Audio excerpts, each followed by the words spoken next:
even using this throughout the review, you know, I don't have that like burn hot touch on the actual lens.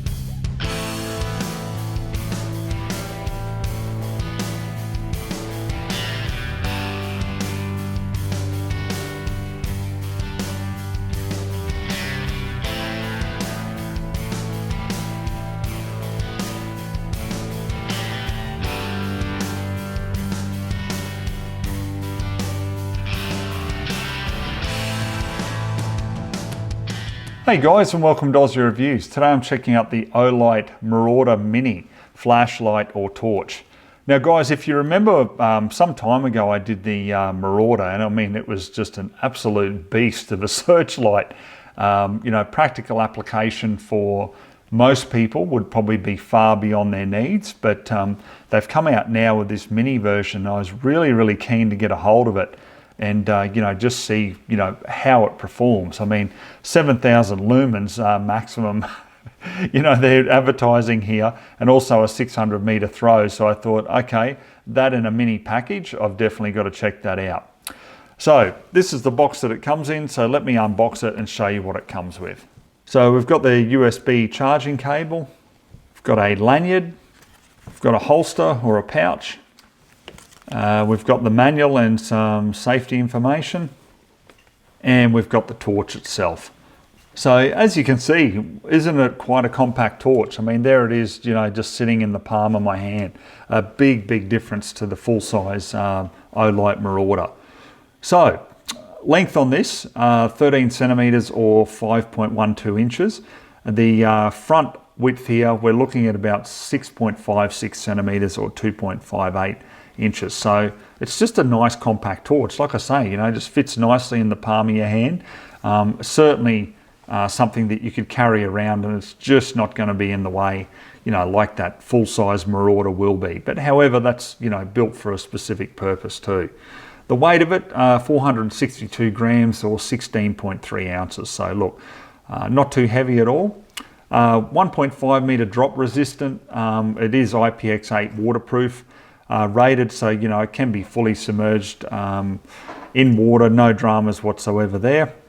Now also operates between 0 and 40 degrees Celsius, so that covers the majority of Australian conditions. So the controls on this, I'd like to run through this with you just quickly guys. I'll try not to bore you too much.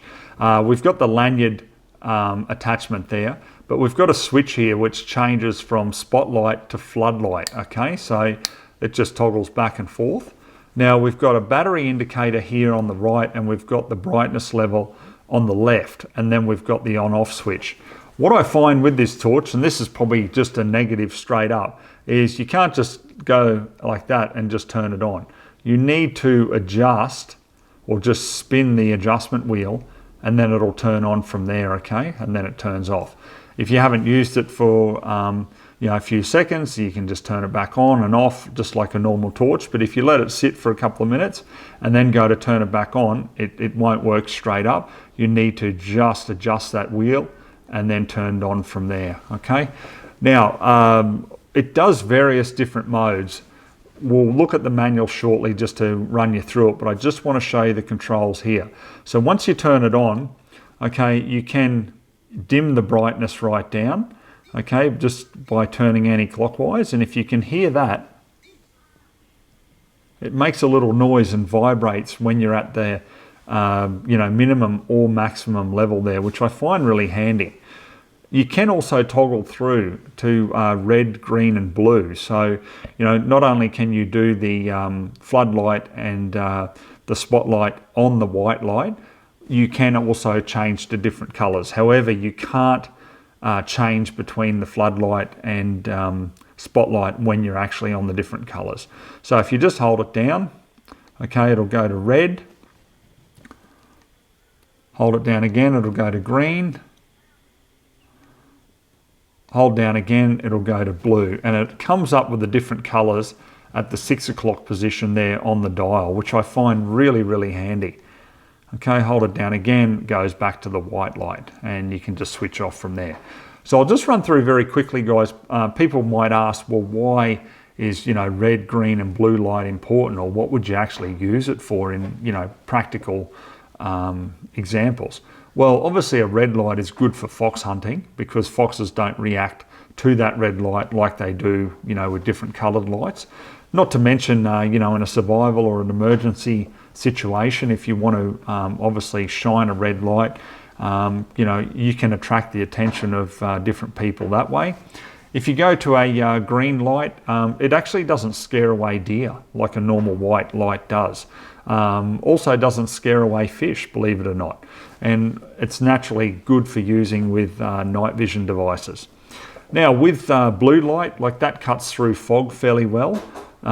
It's also great for like, you know, map reading because, you know, a lot of the major arterial roads and borders and so forth are in red on a map, and an actual blue light doesn't like wash that out, okay? Doesn't wash the red lines out.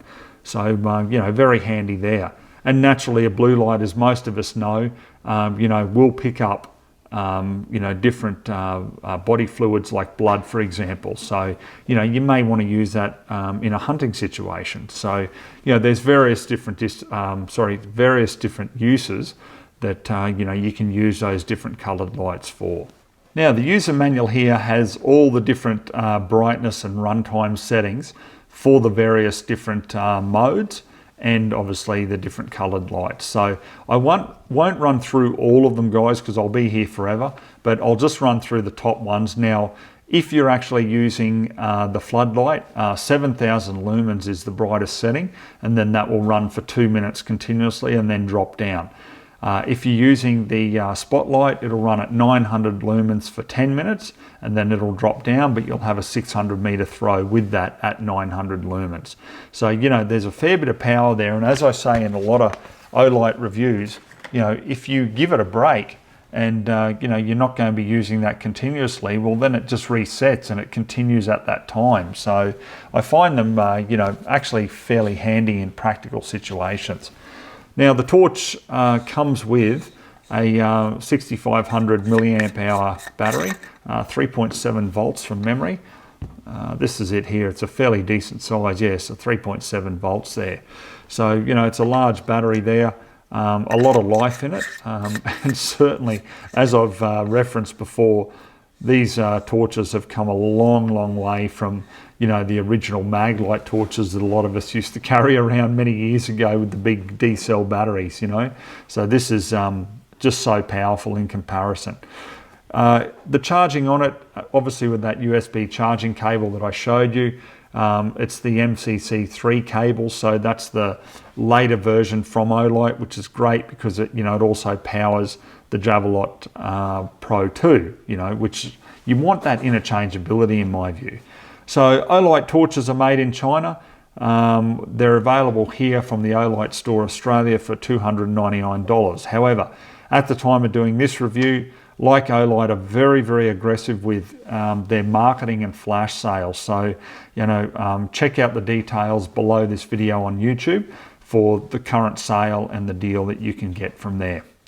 All right, guys, so let's get out on the farm now and put this torch to the test. So we've got it on the spotlight here at 50 yards, just looking at various trees. Now, obviously you can see far beyond that, but this just goes to give you a little bit of an indication. You know, if you were hunting, looking for rabbits or something around the base of trees. But you watch this, now we put the floodlight on, watch this. It just lights up the area as if it was a hardwired floodlight that you'd normally expect on the back of a shed or your house. That's the full 7,000 lumens right there. Then we go back to the spotlight, which is 900 lumens, and obviously you can see a lot with that.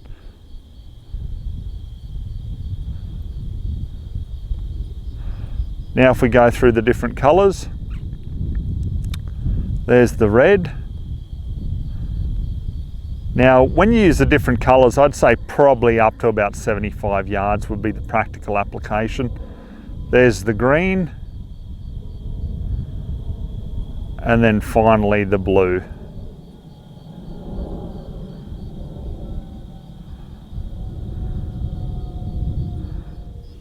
So I just want to show you the indicators on the torch here.